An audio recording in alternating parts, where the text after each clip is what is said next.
The balloon slipped first. Lily Whitmore's small fingers had been wound so tightly around the ribbon that when the boy behind her lurched sideways, laughing at something none of them would ever remember, the string simply peeled away from her palm and rose, silver and stupid and impossible to catch, toward the glass ceiling of the atrium. She didn't cry out, because crying out had never done her any good in rooms like this one, full of mouths moving too fast for her to read, and laughter that arrived in her chest as vibration rather than sound. She just watched it go, her hand still curled in the shape of holding something that wasn't there anymore, and around her 300 Whitmore Dynamics employees and their families kept talking, kept eating, kept existing in a version of the party she wasn't inside of. That was the moment Caleb Morgan set down his tray of folded napkins, walked the length of the atrium in his gray maintenance uniform, with the company's own logo stitched crooked over his heart,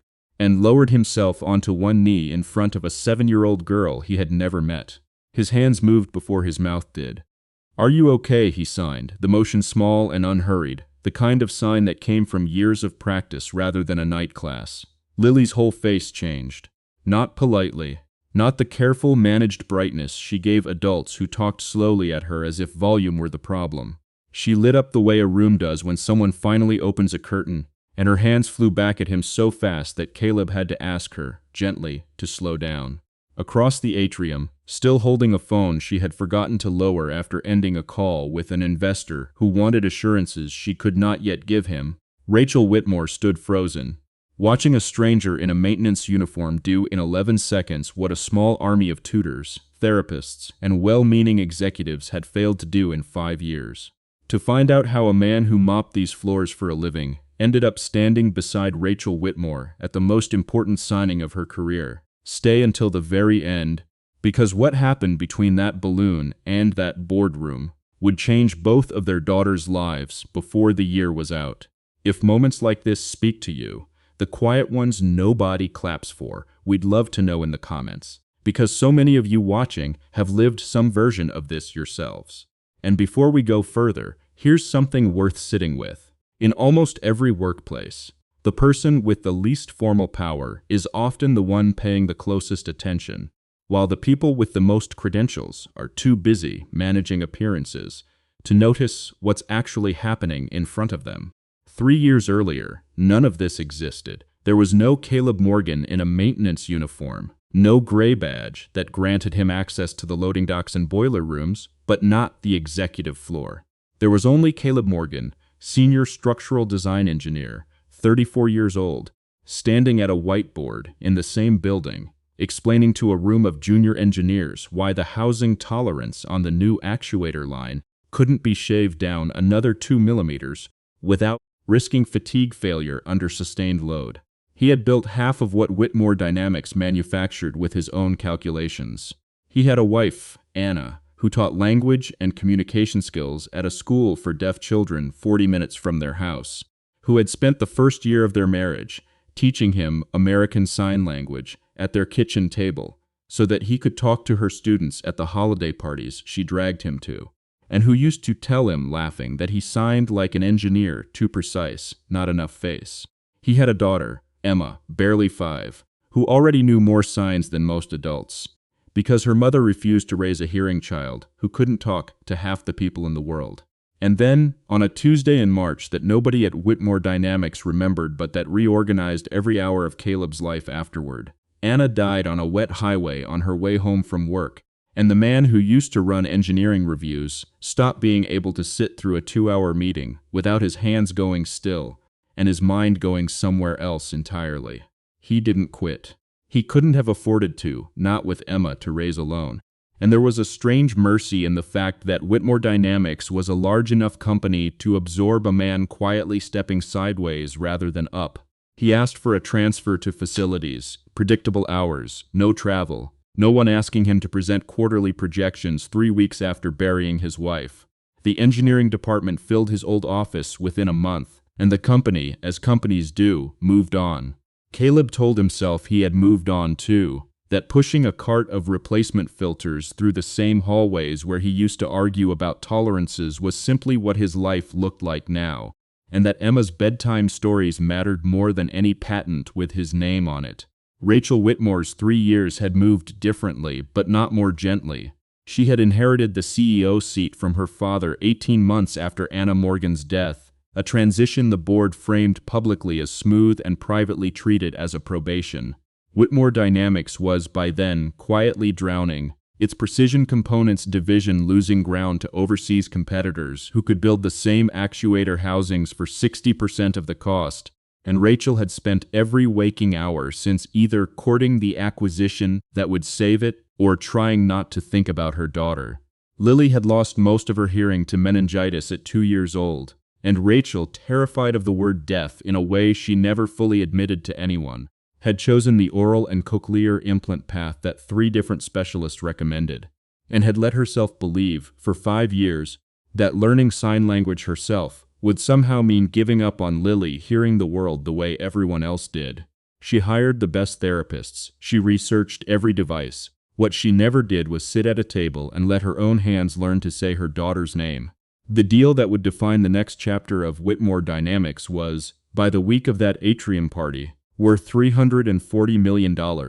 An acquisition by Halbrook Energy Systems that would fold Whitmore's precision manufacturing into Halbrook's much larger supply chain, save an estimated 1,200 jobs on the factory floor, and either cement Rachel's legacy or end it, depending on which way the final technical review went. Standing beside her that week, as he had stood beside her father before her, was Marcus Reyes, Whitmore's polished, unfailingly composed vice president of operations, a man who had built his entire career on being the person a nervous board could trust to say the right thing at the right moment, and who had quietly recommended cutting the family day's accessibility budget, including the sign language interpreters someone in HR had requested for Lily. Because, in his words, optics mattered more than accommodations nobody outside the family would notice missing. Nobody had told Rachel that request had been denied. She only knew that her daughter had spent the first 40 minutes of the party sitting alone at the edge of a table until a maintenance technician in a crooked Lugo uniform knelt down and gave her back her hands.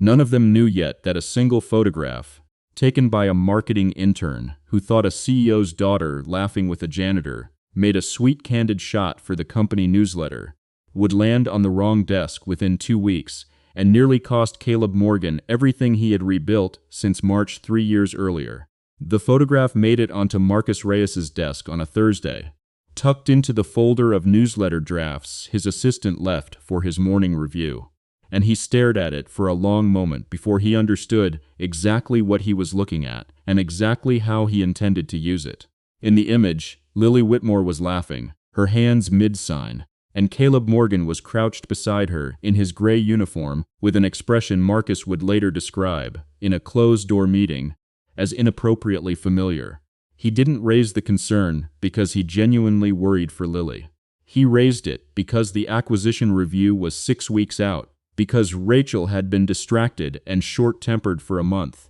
and because a vice president who could present himself as the person protecting the CEO's family from an unvetted employee's overreach was a vice president the board would remember favorably when it came time to discuss who deserved a bigger title after the merger closed. He called Caleb into a conference room on the 3rd floor, a room Caleb hadn't set foot in since before Anna died, and with 2 members of HR present as witnesses, Marcus laid the photograph on the table and asked Caleb, in the calm, measured tone of a man who had rehearsed every word, to explain why a facilities technician had spent 45 minutes at a company event alone with the CEO's minor child. Caleb said the truth, plainly, the way he said most things now. He saw a little girl sitting by herself while everyone around her talked over her head, and he knew sign language, and he couldn't stand watching a child get left out of her own party. Marcus nodded slowly, the way people nod when they've already decided not to believe you, and said that, regardless of intent, it raised questions about boundaries, about judgment,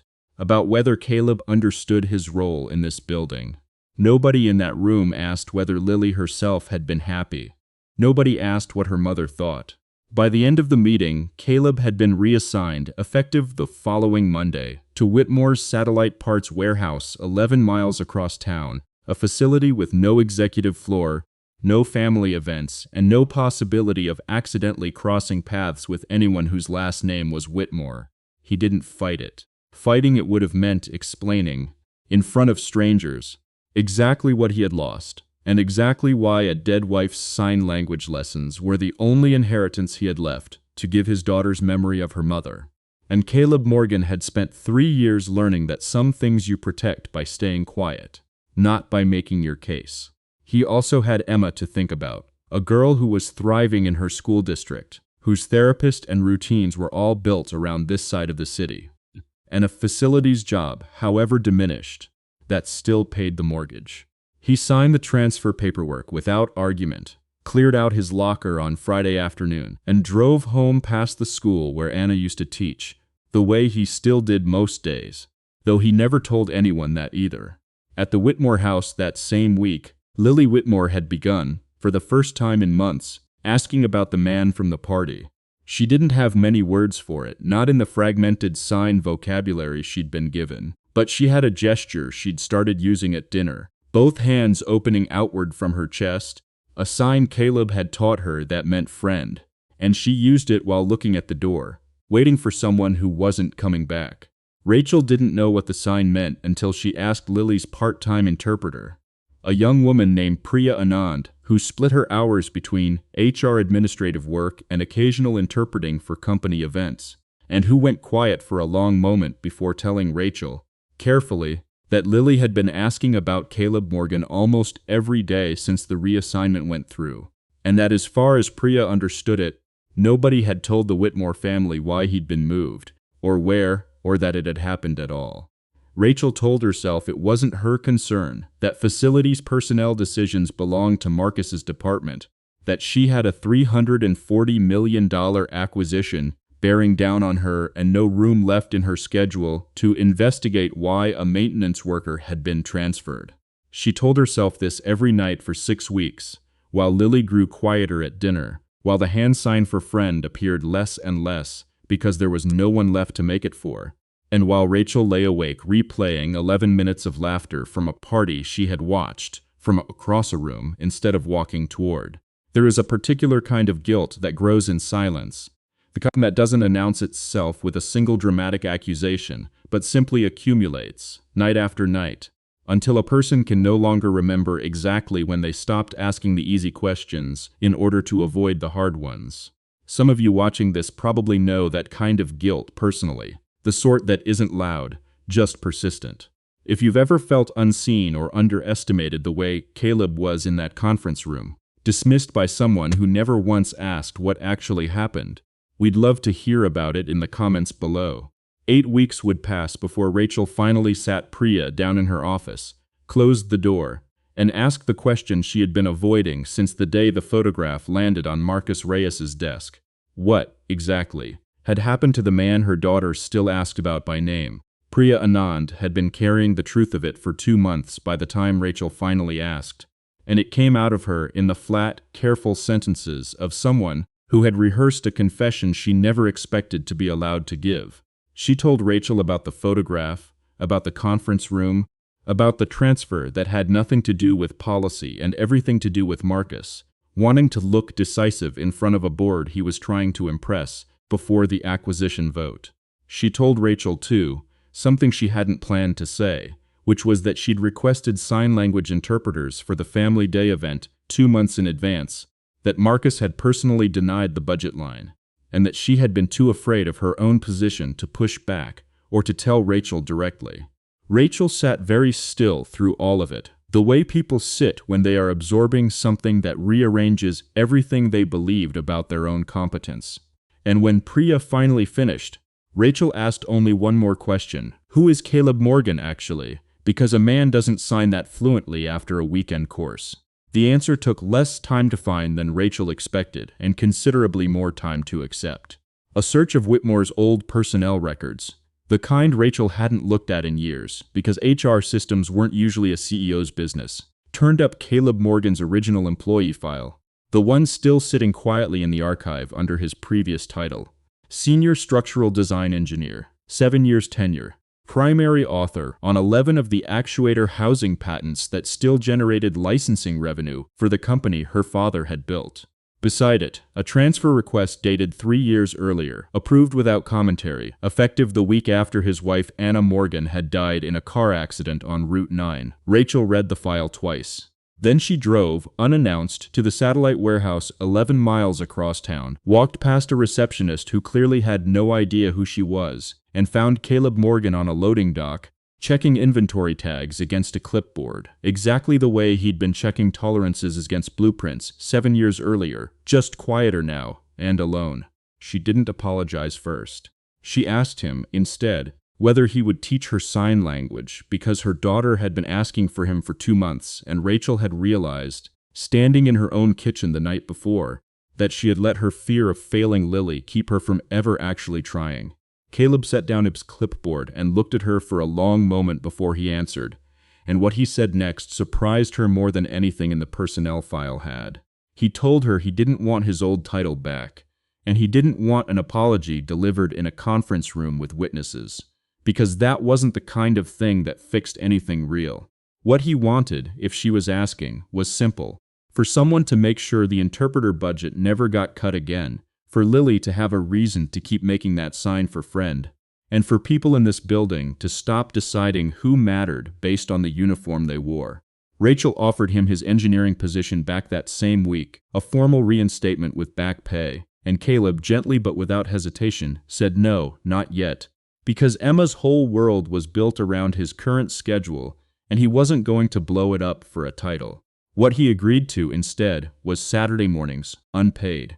teaching Rachel and Lily sign language at the Whitmore house, which was how Emma Morgan and Lily Whitmore came to know each other. 2 girls sitting cross-legged on a living room rug while their parents relearned how to be honest with each other one sign at a time. It was during the third of those Saturday sessions that the second crisis arrived, delivered not through Marcus this time, but through an emergency call from Whitmore's chief engineer, informing Rachel that Halbrook's independent technical review team had flagged a stress anomaly in the redesigned actuator housing, the same product line Caleb had spent 7 years perfecting before he left engineering, and that if the anomaly couldn't be explained and resolved within 72 hours, Halbrook's board was prepared to walk away from the entire $340 million acquisition. It's worth saying, too, that a company doesn't get to that kind of crisis by accident, whether it's fairer to call it corporate loyalty running thin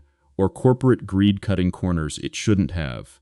When a business quietly forgets who actually built the thing keeping it alive, it tends to find out the hard way exactly how much that knowledge was worth. Rachel's current engineering team, all hired or promoted in the 3 years since Caleb left, had redesigned the housing tolerances, twice trying to hit a lighter weight target Halbrook had requested, and not one of them had the institutional memory to understand why the original numbers had been set where they were. 72 hours before the review board would either save the acquisition or kill it. No one in that building understood the flaw well enough to fix it, and no one, in the panic of the moment, had yet thought to call the one man who did. Rachel called him herself, at 11 o'clock at night, and Caleb answered on the second ring because he hadn't been asleep either. And when she explained the anomaly, reading him the stress tolerance figures Halbrook's review team had flagged, he was quiet for so long she thought the call had dropped. Then he asked her a single question. Had the new team reduced the housing wall thickness on the north-facing mounting bracket to hit the weight target? Because if they had, they'd shifted the load path onto a weld seam that was never engineered to bear it alone, and under sustained vibration, that seam would fatigue and crack in exactly the pattern Halbrook's engineers had found. He wasn't guessing. He had run the original stress calculations himself 7 years earlier, had specifically over-engineered that bracket by 4% precisely because he'd anticipated someone, someday, trying to shave weight off it without understanding why the margin existed. Rachel asked him to come in the next morning, and this time he said yes, not for a title, not for back pay, but because 1,200 people's jobs were sitting on a mistake he could actually see. He walked onto the manufacturing floor the next day in his gray maintenance uniform, because he hadn't bothered to change, and stood in front of Whitmore's entire current engineering team, A room full of people with degrees from better schools than his, who had spent 3 days failing to diagnose a problem he identified from a phone call the night before. He didn't gloat. He didn't remind anyone that he'd told them so, because he'd never had the chance to tell anyone anything. He simply pulled up the original 2013 design specifications, still archived under his old employee credentials that nobody had bothered to revoke, pointed to the weld seam at the base of the north bracket, and explained, in the same unhurried, precise way he used to run every engineering review before Anna died, exactly how a 4% redundancy the current team had trimmed away to save 11 grams of material was the difference between a housing that lasted its full 20-year service life and one that would begin showing fatigue cracks within 18 months of installation. The chief engineer, a woman named Diane Ossie, who had inherited the redesign from a predecessor and had no idea the original margin had been intentional, asked him a single follow-up question, listened to his answer, and then turned to Rachel and said, simply, that he was right, and that they needed to reverse the redesign before the review board's deadline in 40 hours. It was Diane, working the archive that same afternoon to verify Caleb's original calculations, who found the second thing nobody had been looking for, an email chain, 18 months old, in which Marcus Reyes had personally overruled a junior engineer's recommendation to consult the original design team before finalizing the weight reduction, on the grounds that reopening old design decisions would slow the redesign timeline and make the department look indecisive to the board ahead of acquisition talks. Marcus had known, or at minimum had been warned, that shortcutting the review carried risk, and had chosen speed and appearances over caution, the same instinct that had led him to cut the interpreter budget and end a maintenance technician's career over a photograph. When Rachel confronted him with the email that evening, Marcus did what people like Marcus generally do when the evidence is undeniable. He reframed it, insisted he'd been managing limited resources responsibly, suggested the crisis had been overstated, and only when Rachel read the fatigue fracture timeline back to him, flatly, did his composure finally crack into something closer to panic. He asked her not to bring it to the board. Rachel told him that decision was no longer only hers to make. Word moves through a company faster than any official announcement. And, by the following morning, most of the manufacturing floor already knew two things: that a maintenance technician named Caleb Morgan had single-handedly saved the Halbrook acquisition, and that Marcus Reyes had spent 18 months burying the very knowledge that could have prevented the crisis from happening at all. Some of the older machinists on the floor, men and women who'd worked under Caleb before his transfer, made no secret of which version of events they believed, muttering that it had taken a corporate emergency for anyone upstairs to remember that experience earned on a shop floor over decades sometimes outweighs whatever a freshly minted engineering degree can offer in its place. Rachel didn't correct them. 48 hours before the signing ceremony that would either close or collapse the largest deal of her career, everyone in that building would learn exactly what Marcus Reyes had tried to bury, and exactly how close Whitmore Dynamics had come to losing everything twice over a series of decisions made by a man who valued optics over the truth. The signing ceremony took place in the same atrium where Lily had lost her balloon 11 weeks earlier, except this time the room had been arranged differently, with an interpreter stationed prominently near the stage, not as an afterthought squeezed into a corner, but as a fixture Rachel had insisted on personally, and Lily sat in the front row beside Emma Morgan, both girls signing quietly to each other while the adults finished their formalities. When it came time for Rachel to speak, she set aside the prepared remarks her communications team had drafted, thanked the Halbrook board for their patience, and then, in front of the entire company and the assembled press, told the true story of how the deal had nearly collapsed and who had actually saved it. Not an executive, not a strategy consultant, but a facilities technician who had once been the company's senior structural engineer, who had stepped back from that role after losing his wife, and who had been quietly reassigned to a warehouse across town 2 months earlier over a photograph that showed him doing nothing more than being kind to a little girl nobody else had bothered to include. Marcus Reyes was not in the room. He had submitted his resignation 2 days earlier, framed publicly as a mutual and amicable transition, which was as much dignity as the situation allowed, and more than he had extended to Caleb. Rachel offered Caleb, formally and in front of the board, the title of Vice President of Engineering, effective immediately, with a compensation package that would have solved every financial worry he'd carried since Anna died. Caleb thanked her, and then, standing at that podium in a clean but ordinary shirt, because he still hadn't quite gotten used to being asked to speak in rooms like this one, he declined it. He asked instead for 3 things, none of them for himself: a permanent, fully funded interpreting program for every company event going forward, not something anyone could quietly cut from a budget line again; a formal review process that required any engineering redesign to consult the original design documentation before altering safety margins, so that no future weight target could quietly erase the reasons behind a decision; and his old title, back at a lower level, Senior Design Engineer rather than the executive seat she'd offered, because he wanted his hands on the actual work again, not in another conference room deciding who deserved to keep theirs. Rachel granted all 3 without argument, and the board, having just watched the man save them $340 million and 1,200 jobs,